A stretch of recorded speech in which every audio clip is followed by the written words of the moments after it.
যে সমস্ত চতুর্থ শ্রেণীর বন্ধুরা স্বাস্থ্য ও শারীরিক শিক্ষা বিষয়ে পরীক্ষা দিতে চলেছ, তাদের জন্য আজকের এই ভিডিওটা অত্যন্ত গুরুত্বপূর্ণ হতে চলেছে।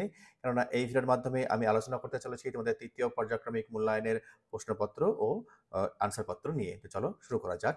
তোমাদের কিন্তু স্বাস্থ্য ও শারীরিক শিক্ষা বিষয়ক প্রশ্ন কিন্তু পূর্ণমান থাকবে 25, সময় থাকবে 45 মিনিট। দেখো একের দাগে খেয়াল করো, সঠিক উত্তরের মাথায় কিন্তু আমাকে টিক চিহ্ন দিতে হবে, ঠিক আছে? সহজ অঙ্ক বুঝতে না পারা হলো দেখো গণন বিষয়ক অক্ষমতা, ঠিক আছে? ট্রাফিক আলোর সংকেতে 3 রঙের আলোর সংকেত দেখা যায়।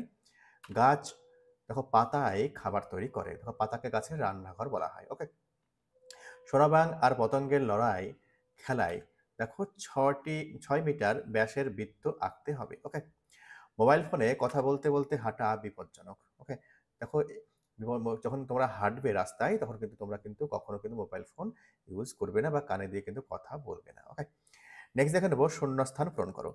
দেখো নোংরা ও জঞ্জাল ফেলার জন্য ডাস্টবিন ব্যবহার করতে হবে। মোটরসাইকেল চালানোর সময় মাথায় হেলমেট পরা উচিত। মিড ডে মিলের সাথে যুক্ত সবাইকে সাবান দিয়ে হাত ধুতে হবে। শিশুর দেরিতে কথা বলা হলো ভাষা বিকাশের অক্ষমতা। দেখো পথ নিরাপত্তা স্লোগানটি হলো সেফ ড্রাইভ সেফ লাইফ। ওকে, নেক্সট দেখো 3-এর দাগে খেয়াল করো, সত্য এবং মিথ্যা কিন্তু আমাকে লিখতে বলা হয়েছে। তো যে বাক্যটি সত্য হবে সত্য লিখবো, যেটি মিথ্যা হবে মিথ্যা লিখবো। দেখো ভারতের গ্রামাঞ্চলের 15.7% মানুষ শ্বাসনালী ও ফুসফুস অসুখে ভোগে, ঠিক আছে? মিথ্যা। জেব্রা ক্রসিং দিয়ে রাস্তা পারাপার হতে হয়, একদম সত্য, ঠিক আছে? দেখো ক্রসিং দুই ধরনের আছে, জেব্রা ক্রসিং আর পেলিক্যান ক্রসিং। ওকে, নেক্সট দেখো হাত ধোয়ার যে মোট 4টি পদ্ধতি আছে, এটা মিথ্যা। দেখো শিক্ষণমূলক অক্ষমতার ফলে শিশুর স্কুল ছুট হয়, সত্য। নেক্সট দেখো ট্রাফিক সিগন্যালে হলুদ আলোর থামার সংকেত, এটা মিথ্যা, ঠিক আছে? নেক্সট আমরা দেখে নেব। দেখো নিচের প্রশ্নগুলির উত্তর দিতে বলা হয়েছে।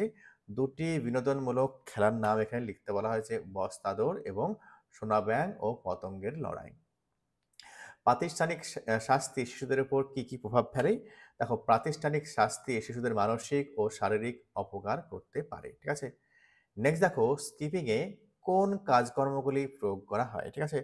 দেখো এক জায়গায় দাঁড়িয়ে স্কিপিং করা যায়। 2 নম্বর কি রয়েছে, দাঁড়িয়ে স্কিপিং করতে করতে দৌড় দিয়ে সামনের দিকে এগোনোও যায়। দেখো এবার ঘতে দেখে নেব শিশুদের লিখনগত অক্ষমতার দুটি বৈশিষ্ট্য। দেখো শিশুদের লিখনগত যে অক্ষমতা তার দুটি বৈশিষ্ট্য নিম্নরূপ। 1 নম্বর হাতের লেখা কি বলছে, তো হাতের লেখার সমস্যা। 2 নম্বর হচ্ছে বানান ভুলের সমস্যা। নেক্সট দেখে নেব তোমার বিদ্যালয়কে পরিষ্কার পরিচ্ছন্ন রাখতে তুমি কি কি পদক্ষেপ গ্রহণ করবে।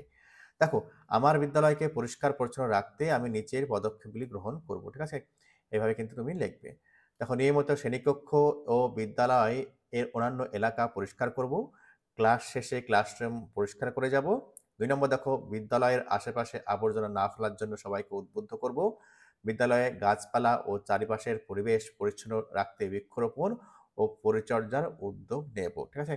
দেখো এই পদক্ষেপগুলো কিন্তু আমি আমার বিদ্যালয়কে পরিষ্কার পরিচ্ছন্ন রাখতে কিন্তু আমি গ্রহণ করব, ঠিক আছে? দেখো যে সমস্ত বন্ধুরা ক্লাস 4-এর স্বাস্থ্য আর শারীরিক শিক্ষা পরীক্ষা দিচ্ছ আগামীকাল, তাদেরকে কিন্তু অনুরোধ করব তোমরা কিন্তু এই প্রশ্নোত্তরের সেটটা কিন্তু অবশ্যই দেখে যাও। তাহলে কিন্তু এখান থেকে প্রচুর প্রশ্ন কিন্তু তোমরা কিন্তু কমন পেয়ে যাবে, ঠিক আছে? যদি ভিডিওটি ভালো লেগে থাকে একটি লাইক দিও এবং সাবস্ক্রাইব করে আমার সঙ্গে কিন্তু আমার চ্যানেলের সঙ্গে কিন্তু অবশ্যই যুক্ত থেকো, যাতে করে ভবিষ্যতে নতুন কোনো ভিডিও আপলোড করলে সাথে সাথে তোমরা পেয়ে যাও। আর হ্যাঁ, ফ্রেন্ডসদের সঙ্গে কিন্তু এই ভিডিওটা কিন্তু অবশ্যই শেয়ার করবে, যাতে তারা পরীক্ষায় বেশি করে মার্কস তুলতে পারে। ওকে, তো ভালো থেকো, সুস্থ থেকো, ভালোভাবে পরীক্ষা দাও, এই শুভকামনা রইল।